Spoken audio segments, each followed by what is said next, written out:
Good morning, ladies and gentlemen. Welcome back to another episode here on European Confessions. The following story that you are going to be listening to, it was sent to me by one of our brother, and this is the narration of his message. The message, it reads like this. Hello, my brother, how are you? I am a 41-year-old man. Currently, I am staying here in Harare in Borodal.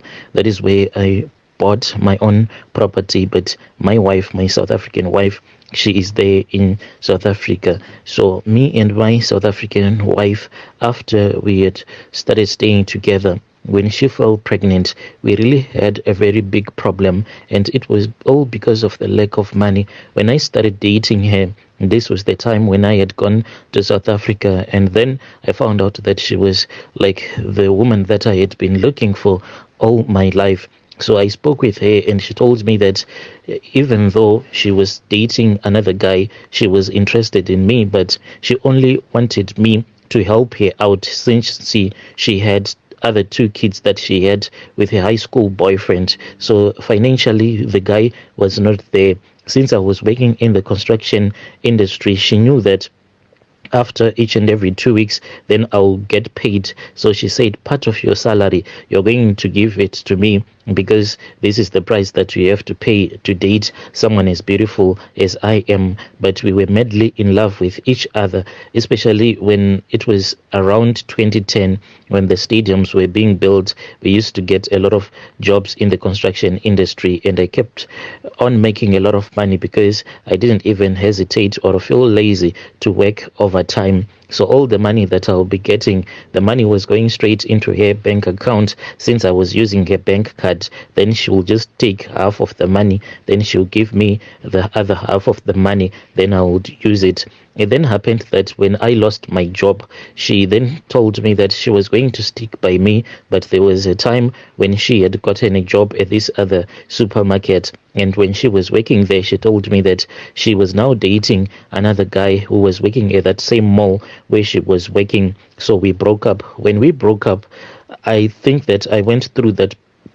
When we broke up, I felt so stressed, and I just didn't want to speak even with my parents who were back home. So I spent about 10 years without returning back to Zim, without speaking with any of my relatives. All that I was doing was drinking beer and just smoking my cigarettes, until my parents finally looked for me. They asked some of the people that also come from the same area in Mashingo, where I come from, to look for me on Facebook. When they found me, then we spoke, and they told me that my parents, they were looking for me. They actually thought that maybe I had died in South Africa. So that was when I started to speak with my parents again, and I told them that life was really bad, and life did not turn out the way that I thought that, and things did not turn out the way that I thought that things were going. And being here, and I told them that being in South Africa, the things that I thought, and I told them that my life here in South Africa, it was not that great, and I was just suffering. My parents then told me to return back home, but I refused. All that I wanted was to be with that woman whom I knew very well that she did not want me in her life anymore. I then told my parents that life here in South Africa was not what I thought it was going to be, and I was just struggling. They encouraged me to return back home, but I didn't want to return back home. I just wanted to find another way so that I can get back with my South African girlfriend, for I loved her with all of my heart. And even though we had broken up from each other, there were many nights that she would call me to her mother's place only if I had some money. At least she had told me that when you have about $1,000, you can come at my place, then we can spend a night together. So you can just imagine where all of my money was going to. Whenever I would have done a piece job, if I get something, then after paying rent, buying some food, then I would go and spend some time with her, sleeping with her throughout the night. Then my parents kept on telling me to return back home. When I finally returned back home, that was when my parents sat with me down, and they forced me to marry a woman who was also born in that same village that I was born in, and they told me that I should let go of my South African girlfriend, because even though we had a baby together, but she had refused to me to take my baby back to Zim. Whenever I would tell her about the child that we had together, telling her that I wanted to take my child back to Zim, she would always laugh at me, and she said, in my country, the child belongs to the mother, not the father. So it was giving me a lot of stress and heartbreak. Then my parents said it is far much better that I marry a woman amongst my own people, and I should forget about my South African girlfriend. So there was a time when I was still back home in Zim. I felt as if I had totally forgotten about her. But let me tell you something. This woman, she's like my soulmate. Even when I was in Zim, we found each other again. She texted me one day. It was really late at night. At that time, I was staying in this area that is called Chitungwiza, and I did not have a stable job. I was just doing the piece jobs, the ones that I used to do when I was in South Africa. She texted me and she said, I am with someone right now, but I can't sleep. Whenever I try to sleep, I keep on thinking about you, and I keep on having sex with this man, not because I want to, but it is because I am trying to replace you. Please, can you come back? So when I read her message, I then just deleted it, because my wife then woke up and she asked me whom was I talking to. But the very next morning, I then took the numbers and I saved them when I was at work. Then I started to communicate with her, and I told her that I was going to return back to South Africa. But I then told her that I was already married, and at that time my wife, she was about 2 months pregnant. So I then returned back to South Africa. I started staying at her mom's house whilst I was looking for a job, and she then told me that she knew this other guy who is also from Zim, even though she still denies it. But I think that she was dating that guy from Zim, because she said, I know this guy from Zim, he has a company, but this guy is doing plumbing. Maybe he can actually hire you. I don't know how she managed to convince that guy, but the next day when she returned back from work, she told me that I have spoken with that guy and the guy is willing to offer you a job. Then the next morning I went with her and I met the guy and I started working for that guy for a very long time. So in the meantime, me and this lady, like I told you, like the things that we do together. Even if we want to do something that is not nice, we just do these things together. At that time, she took me to this other sangoma, because she had once told me that she was supposed to go through this process in South Africa. They call it ukutwasa.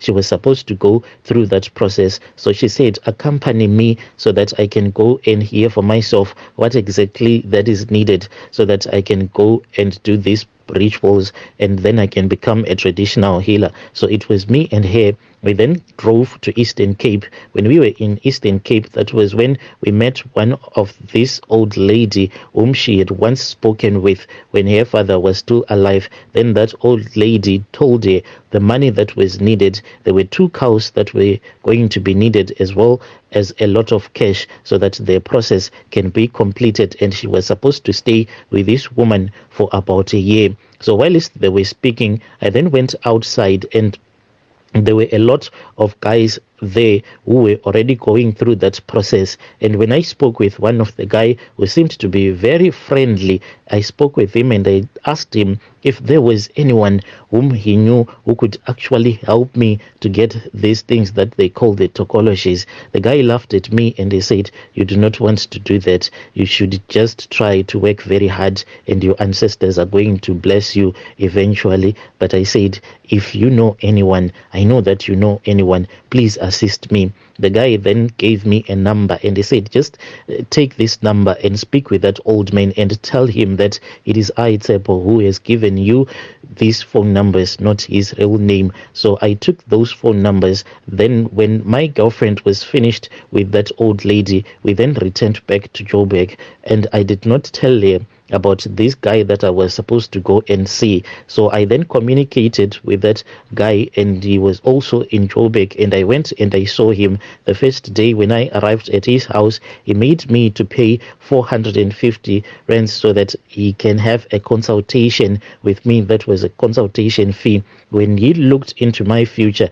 he said, I see riches, a lot of riches, but there are some people in your family that are actually blocking you. So we need to unblock these blockages that are there in your life. And I said, how do I unblock all of these blockages that you see that they have been laid in front of me by my enemies, the enemies of progress? He said there is blood that is needed, and this is not just your normal blood. There is blood that will be needed, and this should be the blood of a human being. He then looked at me and he said, oh, you have a wife that you left in Zim. She is pregnant, is she not? And then I said, yes, I have a wife that I left back home in Zim, and indeed she is pregnant. Then she said, it is going to be easy. It is going to be easy, because when I was looking at you, I was asking myself a lot of questions like, is this man that is sitting right in front of me, will he be able to actually murder someone?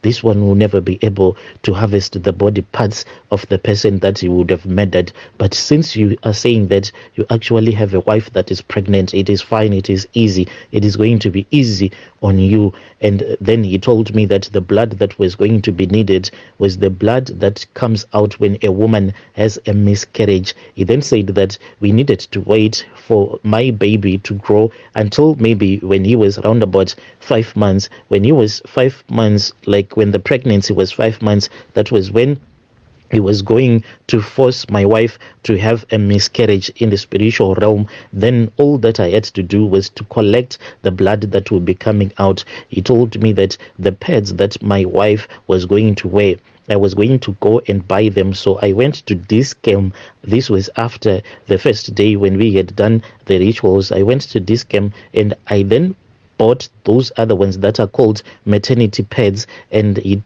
then said, I want you to bring them to me. So I went and I gave him those maternity pads, and he kept them as he was using his charms on those maternity pads, because they were the ones that I was supposed to give to my wife at the time when she would have had a miscarriage. And after she would have used those maternity pads, I was supposed to return with them back to South Africa, and I was supposed to give them to this traditional healer so that my money can start coming to me. And then I told him about my girlfriend, and I said, since I am staying with my girlfriend, what am I supposed to say to her if she finds out that I have bought these maternity pads? Obviously, she is going to ask me a lot of questions. And one thing about this woman, she is someone that always is looking for things in her room, and you cannot hide anything. Even if you try to hide a SIM card, she will find that SIM card. It is because of her ancestors. It's like she can know that there is something that you are up to. I spoke with that healer. That was when I brought her into the picture, because the healer then said, I can see that your soul and her spirit, they are joined together. So you need to do these things as a single. He then said, I can see that your spirit and their spirit, they are actually tied together. You have what he said, a soul tie. And he said that I should not hide all of these things that I was doing from my girlfriend. So when I returned back, and after I had bought the maternity pads, I then spoke with my girlfriend. She was like hesitating the first time when I told her about everything that that traditional healer had told me. And finally she agreed, and she said, if we are going to make money, so why the hell don't we do it? Let us just do it anyway, because she loves to experiment a lot. We then returned back to that traditional healer. When we returned back to that traditional healer, then we were given this other thread. So this thread that was given to us, it was of mixed colors. This thread, it is mainly used by some apostolic churches here in South Africa. I'm sure that they know this type of a thread that I am talking about. It had a lot of colors like your red, your white colors and green colors. So it was given to us, and we were told that we were supposed to strip ourselves naked. So we stripped ourselves completely naked. Then that traditional healer gave us a carpet, and he laid a carpet on in front of us, and he told us that we had to lie down. My girlfriend was the one who laid down first, and I went on top of her. Then I was told to penetrate my girlfriend, but not to move as if I was making love to her. All that was needed was my manhood inside her private parts. Then that traditional healer took that thread that me and my girlfriend were holding. Then he started to hit me on my back area, including my buttocks, as he was hitting me, but it was not painful. After we were done, we were told to rotate. Then she came on top of me. That same process was done as he was being hit by that thread. After that, we were told to stand up. And when we stood up, then that traditional healer tied us together with that thread, and he took it and he bent it. He then said that this meant that our soul tie was complete. The knot that tied us together was now tied, and we were told that forever things were always going to be this way, and we will keep on. And we were told that forever things were going to be this way. As for me, I was then given a task to return back to Zim. I was then given some herbs, and these herbs that I was supposed to use them whenever I would be making love with my own wife. So I'll first take the lubrication, then I'll just rub it around my manhood, then I'll make love to her. So each and every time that I would make love to her, I was inserting these herbs that were going to force her to have a miscarriage. Then when the pregnancy was now 5 months old, that was when my wife one night started to complain.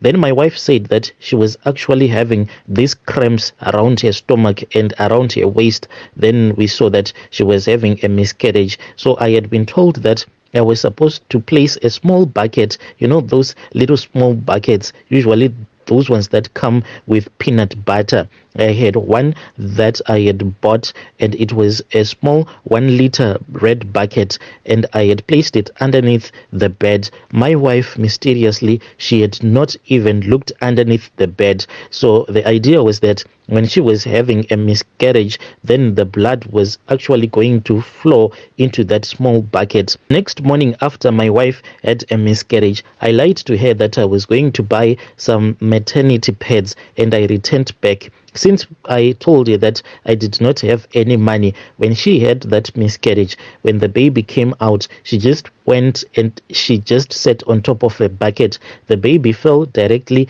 into the bucket. And then I took the baby and I went to this other sewer tank. That is where I just threw the baby, because the healer had told me never to go to the hospital with my wife until I would have destroyed the fetus. So after we had thrown this 5 months fetus that had came out of her into that sewer tank, then I took my wife to the hospital so that she can be cleaned up. They asked us where this fetus was. We then told them, and the nurse said, okay, it is fine. Then we waited for the doctor, who gave her some antibiotics and some pills to clean her uterus. And it was said that her uterus was actually clean. The reason as to why it was extra clean, it was because of the charms. They had harvested everything that might have been left in her uterus. As for the baby was transported from that sewer tank and brought to that traditional healer's place in Joburg here in South Africa, but in the spiritual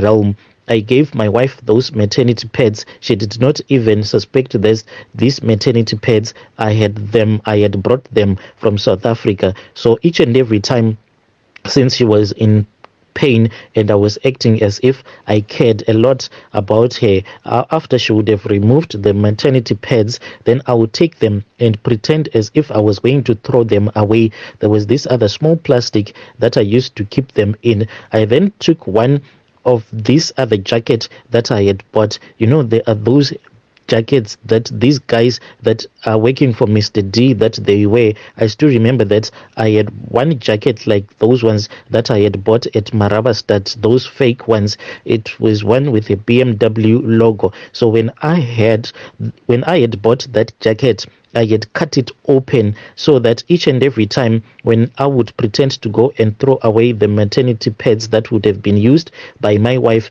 I would just put it into that jacket until when I thought that I had enough used maternity pads. I then left my wife back at our village and I returned back to South Africa. When I returned back to South Africa, my parents then called me and they told me that my wife's private part, it was going green.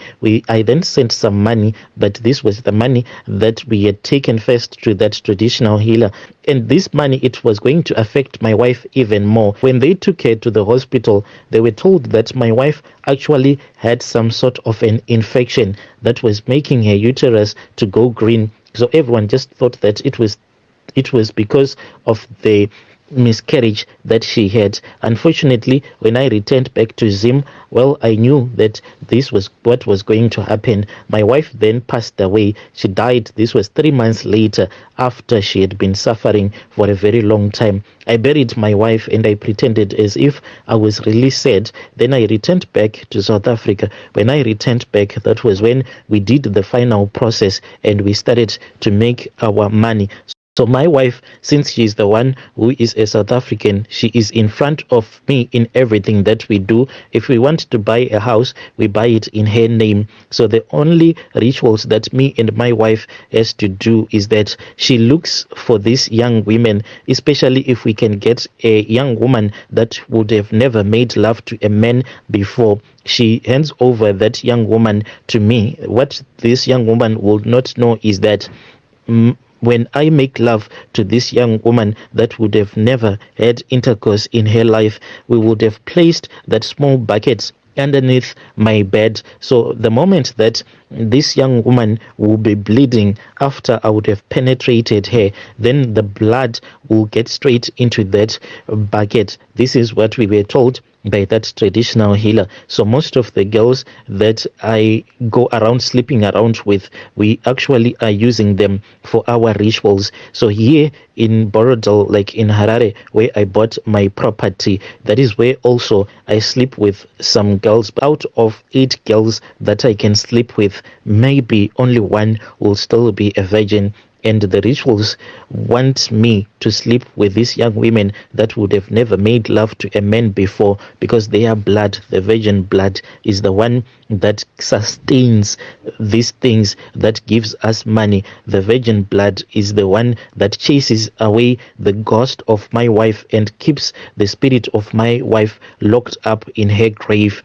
But if I fail to find women that have never been penetrated, then the spirit of my wife will keep on getting its strength until a spirit will come to fight against me and my wife. But this is my own confession. Your dear listeners, right there was a message that was sent to me by our brother right there. So our brother was saying that him and his wife, the way that they are close, he said, we are very close as if tiri burugwane bande, meaning that we are as close as a trousers and a belt. They cannot be separated. When one is wearing a trousers, then you need to wear a belt as well. So he's saying that that is the kind of a relationship that is there between him and his wife. Strange things do happen in this world.